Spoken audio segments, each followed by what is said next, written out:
1905 British ಆಡಳಿತದ ವಿರುದ್ಧ ಜನಾಂದೋಲನಗಳು ತೀವ್ರಗೊಳ್ಳುತ್ತಿದ್ದ ದಿನಗಳವು. British ಸರ್ಕಾರ ಬಂಗಾಳವನ್ನು ವಿಭಜಿಸಿದ್ದನ್ನು ವಿರೋಧಿಸಿ ಕೋಲ್ಕತ್ತಾ ಸೇರಿದಂತೆ ಭಾರತದ ಪೂರ್ವ ಭಾಗದಲ್ಲಿ ಬ್ರಿಟಿಷರ ವಿರುದ್ಧ ಆಕ್ರೋಶ ಭುಗಿಲೆದ್ದಿತ್ತು. ವಂಗಭಂಗ ಚಳುವಳಿಯನ್ನು ಎಲ್ಲಾ ರೀತಿಯಿಂದಲೂ ಹತ್ತಿಕ್ಕುವ ಸಲುವಾಗಿ ಬ್ರಿಟಿಷರು ವಂದೇ ಮಾತರಂ ಘೋಷಣೆಯನ್ನು ನಿಷೇಧಿಸಿದ್ರು. ಆದರೆ ನಾಗಪುರದ ಸರ್ಕಾರಿ ಶಾಲೆಯೊಂದರಲ್ಲಿ ಓದುತ್ತಿದ್ದ ಒಬ್ಬ ಬಾಲಕನ ಮನದಲ್ಲಿ ನಿಧಾನವಾಗಿ ಬ್ರಿಟಿಷರ ವಿರುದ್ಧ ಕ್ರೋಧಾಗ್ನಿ ಭುಗಿಲೇಳತೊಡಗಿತ್ತು. ಅದು 1907. ಬ್ರಿಟಿಷ್ ನಿರೀಕ್ಷಕನೊಬ್ಬ ಶಾಲೆಯ ಮೇಲ್ವಿಚಾರಣೆ ಪರೀಕ್ಷಿಸಲು ಆಗಮಿಸಿದ್ದ. ಆತ ಶಾಲೆಗೆ ಆಗಮಿಸುತ್ತಲೇ ವಂದೇ ಮಾತರಂ ಘೋಷಣೆಯೊಂದಿಗೆ ಆತನನ್ನು ಸ್ವಾಗತಿಸಲಾಯಿತು.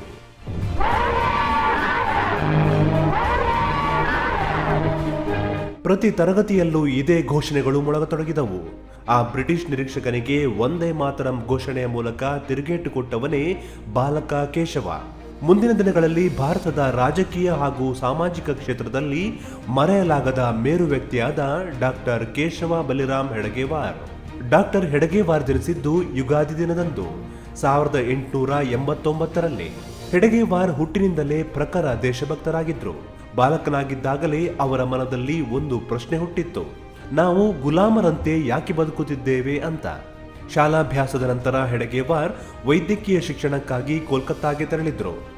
ಆಗಿನ ದಿನಗಳಲ್ಲಿ ಕೋಲ್ಕತ್ತಾ ಕ್ರಾಂತಿಕಾರಿ ಹೋರಾಟಗಾರರ ಕೇಂದ್ರವಾಗಿತ್ತು. ಹೆಡಗೇವಾರ್ ಸಹ ಬಹಳ ಬೇಗ ಕ್ರಾಂತಿಕಾರಿಗಳ ಸಹವಾಸಕ್ಕೆ ಬಿದ್ರು. ಅಲ್ಲದೆ ಅನುಶೀಲನಾ ಸಮಿತಿ ಎಂಬ ಕ್ರಾಂತಿಕಾರಿಗಳ ಸಂಘಟನೆಯ ಸದಸ್ಯರು ಆಗಿ ಹೋದ್ರು. 1916 ಡಾಕ್ಟರ್ ಪದವಿಯೊಂದಿಗೆ ಶಿಕ್ಷಣ ಮುಗಿಸಿ ಹೆಡಗೇವಾರ್ ನಾಗಪುರಕ್ಕೆ ವಾಪಸ್ ಬಂದರು. ತಮ್ಮ ಸ್ವಾತಂತ್ರ್ಯ ಹೋರಾಟವನ್ನು ಅವರು ನಾಗಪುರದಿಂದಲೇ ಆರಂಭಿಸಿದ್ರು. ಜೊತೆಗೆ ಕಾಂಗ್ರೆಸ್ ಪಕ್ಷವನ್ನ ಸೇರಿಕೊಂಡ್ರು. ಬಹಳ ಬೇಗ ವಿದರ್ಭ ಕಾಂಗ್ರೆಸ್ ಘಟಕದ ಕಾರ್ಯದರ್ಶಿಯೂ ಆದರು. 1920 ನಾಗಪುರದಲ್ಲಿ ಕಾಂಗ್ರೆಸ್ ರಾಷ್ಟ್ರೀಯ ಅಧಿವೇಶನ ಆಯೋಜನೆಯಾಗಿತ್ತು. ಆಗ ಅಧಿವೇಶನದ ಸಂಪೂರ್ಣ ವ್ಯವಸ್ಥೆಯ ಜವಾಬ್ದಾರಿಯನ್ನು ಹೆಡಗೇವಾರರೇ ವಹಿಸಿಕೊಂಡಿದ್ರು. ಅಧಿವೇಶನದಲ್ಲಿ ಅದೇ ಮೊದಲ ಬಾರಿಗೆ ಹೆಡಗೇವಾರ್ ಪೂರ್ಣ ಸ್ವಾತಂತ್ರ್ಯದತ್ತ ಗಮನ ಹರಿಸಬೇಕೆಂಬ ಪ್ರಸ್ತಾಪವನ್ನ ಸಭೆಯ ಮುಂದಿಟ್ಟರು. ಬಳಿಕ ಗಾಂಧೀಜಿಯವರ ಹೋರಾಟದಿಂದ ಪ್ರಭಾವಿತರಾದ ಹೆಡಗೇವಾರ್ ಅಸಹಕಾರ ಚಳುವಳಿಯಲ್ಲಿ ಭಾಗವಹಿಸಲು ನಿರ್ಧರಿಸಿದ್ರು. 1921ರಲ್ಲಿ ಸತ್ಯಾಗ್ರಹದಲ್ಲಿ ನಿರತರಾಗಿದ್ದಾಗ ಬ್ರಿಟಿಷರಿಂದ ಬಂಧಿತರಾದರು. 1 ವರ್ಷದ ಕಾರಾಗೃಹ ಶಿಕ್ಷೆಯನ್ನು ಅನುಭವಿಸಿದ್ರು. ಕಾಂಗ್ರೆಸ್ ಸೇರಿದ ಮೇಲೆ ಅವರಿಗೆ ಅನಿಸತೊಡಗಿದ ಒಂದು ಅಂಶ ಗಮನಾರ್ಹ. ನಮ್ಮ ದೇಶ ಬಲಿಷ್ಠವಾಗಬೇಕಾದ್ರೆ ನಮಗೆ ಸ್ವಾತಂತ್ರ್ಯ ಸಿಕ್ಕ ಮೇಲೂ ಈ ರಾಷ್ಟ್ರೀಯವಾದಿ ಮನಸ್ಥಿತಿ ಜನರಲ್ಲಿ ಉಳಿಯಬೇಕು ಅಂತ ಅವರು ಯೋಚಿಸಿದ್ರು. ಇದಕ್ಕಾಗಿ ರಾಷ್ಟ್ರೀಯವಾದಿ ಸ್ವಾಭಿಮಾನಿ ಸಮಾಜ ನಿರ್ಮಾಣ ಆಗಬೇಕೆಂಬುದು ಅವರ ಚಿಂತನೆಯಾಗಿತ್ತು. ಇದೇ ಚಿಂತನೆಯೊಂದಿಗೆ ಅವರು 1925ರ ವಿಜಯದಶಮಿಯ ದಿನದಂದು ರಾಷ್ಟ್ರೀಯ ಸ್ವಯಂ ಸೇವಕ ಸಂಘ ಅಂದರೆ RSS ಅನ್ನು ಸ್ಥಾಪಿಸಿದ್ರು. ಸಂಘದ ಶಾಖೆಗಳ ಮೂಲಕ ಯುವಕರ ಮನೋಬಲ ಹೆಚ್ಚಿಸುವುದು, ಸ್ವಾಭಿಮಾನ ರಾಷ್ಟ್ರಾಭಿಮಾನ ಬೆಳೆಸುವುದು, ಶಿಸ್ತಿನಿಂದ ಬದುಕುವುದನ್ನು ಕಲಿಸುವುದರ ಜೊತೆಗೆ ರಾಷ್ಟ್ರ ಗೌರವಕ್ಕೆ ತಲೆಬಾಗುವಂತೆ ದೇಶಭಕ್ತಿ ಬೆಳೆಸುವ ಕಾರ್ಯಕ್ಕೆ ಹೆಡಗೇವಾರ್ ಪ್ರೇರಣೆಯಾದರು. ದೇಶಕ್ಕಾಗಿ ಜೀವನ ಮುಡಿಪಾಗಿಡುವ ಮನಸ್ಥಿತಿಯನ್ನು ಬೆಳೆಸುವುದು ಅವರ ಉದ್ದೇಶವಾಗಿತ್ತು.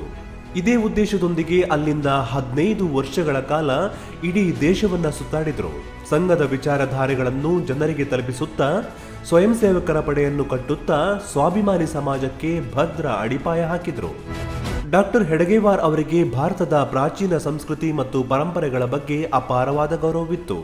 ಹಾಗಂದ ಮಾತ್ರಕ್ಕೆ ಸಮಾಜದ ವಿಕಾಸ ಮತ್ತು ಸಂಘಟನೆಗಾಗಿ ಆಧುನಿಕ ಸಾಧನಗಳನ್ನು ಅಳವಡಿಸಿಕೊಳ್ಳಲು ಹಿಂಜರಿಯಲಿಲ್ಲ. ರಾಷ್ಟ್ರಹಿತದ ಉದ್ದೇಶದಿಂದ ವ್ಯಕ್ತಿಗತ ಭಿನ್ನಾಭಿಪ್ರಾಯಗಳನ್ನು ಬದಿಗೆ ಸರಿಸಲು ನಿರ್ಧರಿಸಿದ್ರು. 1930ರಲ್ಲಿ ಮಹಾತ್ಮ ಗಾಂಧಿ ನೇತೃತ್ವದಲ್ಲಿ ಆರಂಭವಾದ ಅಸಹಕಾರ ಚಳುವಳಿಯಲ್ಲಿ ಹೆಡಗೇವಾರ್ ಭಾಗವಹಿಸಿದ್ರು. ವಿದರ್ಭದಲ್ಲಿ ಅರಣ್ಯ ಪ್ರದೇಶದಲ್ಲಿ ಈ ಹೋರಾಟಕ್ಕೆ ಯುವಕರನ್ನು ಸಂಘಟಿಸುವಾಗ ಬ್ರಿಟಿಷರ ಕೈಗೆ ಸಿಕ್ಕಿಬಿದ್ದು 9 ತಿಂಗಳ ಜೈಲು ಶಿಕ್ಷೆ ಅನುಭವಿಸಿದ್ರು. ಬೇರೆ ಬೇರೆ ರೀತಿಯ ಯೋಚನಾ ಲಹರಿಗಳಿಗೂ ಹೆಡಗೇವಾರ್ ಗೌರವ ಕೊಡುತ್ತಿದ್ರು.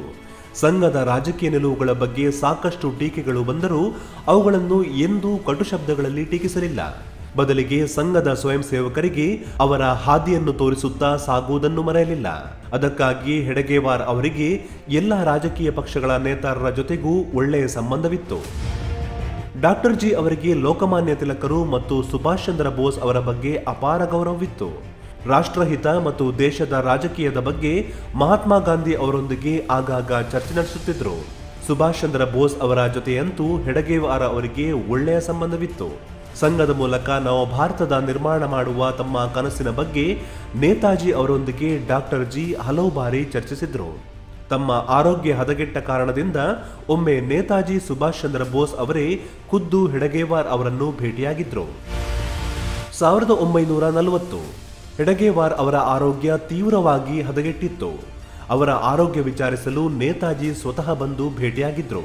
ಆ ದಿನಗಳಲ್ಲಿ ಮಾಧವರಾವ್ ಸದಾಶಿವರಾವ್ ಗೋಳ್ವಲ್ಕರ್ ಡಾಕ್ಟರ್ ಜಿ ಸಮೀಪದಲ್ಲೇ ಇರುತ್ತಿದ್ರು. ಆಗ ಅವರನ್ನು ಹತ್ತಿರಕ್ಕೆ ಕರೆದ ಹೆಡಗೇವಾರ್ RSS ಜವಾಬ್ದಾರಿಯನ್ನು ಅವರಿಗೆ ವಹಿಸಿಕೊಟ್ರು. ಅದಾದ ಕೆಲವು ದಿನಗಳ ಬಳಿಕ ಅಂದ್ರೆ 21 ಜೂನ್ 1940 ರಂದು ಡಾಕ್ಟರ್ ಜಿ ಕೊನೆಯುಸಿರೆಳೆದರು.